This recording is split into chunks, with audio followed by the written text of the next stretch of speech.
Olá, vamos continuar nossa aula de astronomia, estudar os astros, a nossa aula que com certeza encanta as pessoas que têm curiosidade pelo universo, tá? Então, em nossa aula de hoje, iremos verificar a evolução do pensamento, se ela é do cientista, do pensamento dos alunos, do pensamento da população, do pensamento que nós temos relacionado à astronomia. Como os planetas têm o seu movimento? Que tipo de movimento eles têm? Como que as pessoas pensam que eram esses movimentos no passado? Quem era o centro da galáxia? Quem era que girava em torno de qual astro? Tá? Então, neste momento, vamos fazer uma pequena abordagem aqui, verificando essa relação de evolução que nós temos da ciência, tá? Os primeiros registros astronômicos, eles datam aproximadamente 3.000 anos antes de Cristo, ou seja, começaram a estudar astronomia mesmo antes de Cristo. E devem-se a chineses, babilônios e egípcios, tá? Os babilônios estavam um acentozinho errado aí, babilônios, acento circunflexo, acento agudo, mas tudo bem, tá? O ápice da ciência antiga deu-se na Grécia, em 600 anos antes de Cristo, até 400. Foi esse período aí, antes mesmo de Cristo, o pessoal começaram a estudar como funcionava o movimento dos planetas, o movimento do Sol, o movimento da Lua, tá? Foram os primeiros a falar em esferas celestes e a considerar que este girava em torno da Terra, em que a Terra era um sistema que era o centro e os outros planetas giravam em torno deles, tá? Então a gente tem essas relações e sabemos que na Grécia Antiga teve esses estudos. Tales de Mileto, que viveu em torno de 600 até 500 anos antes de Cristo, ele pensava que a Terra era um disco plano, era circular, mas era plano, numa vasta extensão de água. Já Pitágoras, um período já um pouco mais próximo da Idade de Cristo, de 570 até 500 e 490, acreditava que todos os corpos celestes eram esféricos. Foi o primeiro a chamar cosmos ao céu, chamou o céu de cosmos. Então, Pitágoras já relacionou que todos os materiais eram esféricos, tá? A Terra, a Lua, os outros planetas todos, tá? Aristóteles, já 300 anos antes de Cristo, ele explicou os eclipses da Lua e do Sol e propôs que o universo seria finito e esférico. O total do universo seria esférico e finito. E já mostrou aí a relação como acontece a eclipse solar e a eclipse lunar, tá? Heráclides de Pontos, que já foi 300 anos antes de Cristo, mesma época aí a pitagórica, né? Propôs que a Terra gira sobre o seu próprio eixo. Ele já propôs que a Terra girava sozinha, parada, que ela não saía do lugar, tá?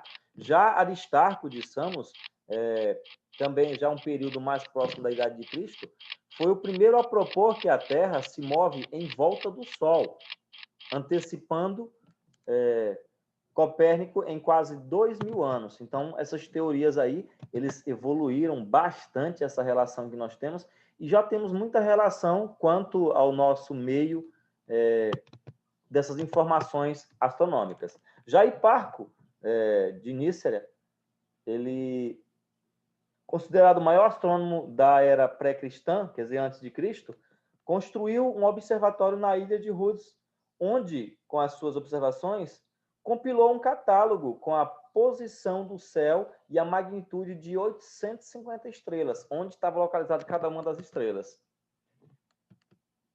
Ptolomeu, Augustus Ptolomeu, já foi depois de Cristo, né? Logo depois de Cristo, 85 anos. Ele foi o primeiro astrônomo importante da antiguidade. É a ele que se deve uma representação geométrica do sistema solar. Geocêntrica, ele disse que a Terra era o centro da galáxia, né, que os outros astros se envolviam em torno dele, e também falou que era um formato circular ou elíptico, tá? É este cientista que aprofunda o modelo Aristóteles e formula a teoria geocêntrica, cuja principal questão se centrava no fato de ele considerar um modelo em que a Terra era o centro do universo e o Sol e os outros planetas iam girar em torno da Terra, tá? Já na teoria geocêntrica, que é essa teoria que foi desenvolvida, nós temos isso aqui, ó, a Terra como sendo o centro da galáxia e todos os materiais girando em torno dele, tá?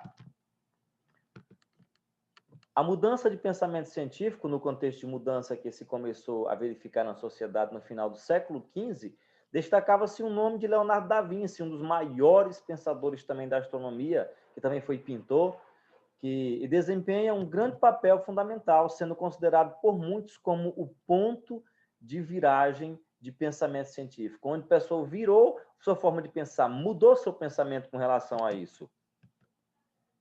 Então, em poucas palavras, o modelo geocêntrico é aquele que a Terra é o centro do nosso universo, tá? Já temos a teoria heliocêntrica, que é aquela teoria em que o Sol é o centro da galáxia. Hélio quer dizer porque o Sol detém uma quantidade muito grande de hélio. Então, o hélio é o Sol, heliocêntrico. O Sol é o centro da galáxia. É nesse contexto de mudança que aparece uma obra de Nicolau Copérnico, de 1476 até 1543, o ano que ele viveu. Ele propõe um novo modelo planetário, que retoma a ideia de Aristarco de Samos, que pressupõe que o Sol, que é o Sol, e não é a Terra que ocupa o centro do universo. Tá? Nesse modelo heliocêntrico, o Sol fica no centro e todos os planetas vão girar ao redor dele. Tá? Então, essa é a relação que nós temos com o sistema solar que nós temos hoje, tá? Com a relação do sistema atual. Só com os estudos efetuados por Galileu Galilei se abrangiram novos horizontes com o seu telescópio. Ele criou um telescópio, aperfeiçoou a luneta com as lentes esféricas e conseguiu ver mais de perto todos os astros. Nicolau Copérnico, na verdade, ele até foi um pouco punido pela igreja, porque a igreja discordou desses princípios dele. E a gente sabe que quando no passado alguém discordava da igreja, era o crime de heresia. Então, eles eram queimados em praça pública, tinham prisão domiciliar, eram enforcados, essas questões. Não podia ir contra a igreja, não, tá? A igreja era a lei mais sagrada. Então, as descobertas sucederam-se a um ritmo acelerado. As crateras da Lua foram vistas através desse aperfeiçoamento que nós temos das lunetas, dos telescópios.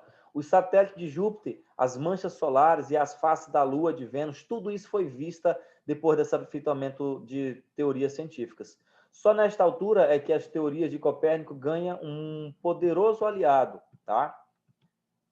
Então, nós finalizamos por aqui a nossa aula, tá? Espero que vocês tenham entendido a diferença de modelo heliocêntrico para modelo geocêntrico, tá? Um abraço e até a nossa próxima aula. Tchau.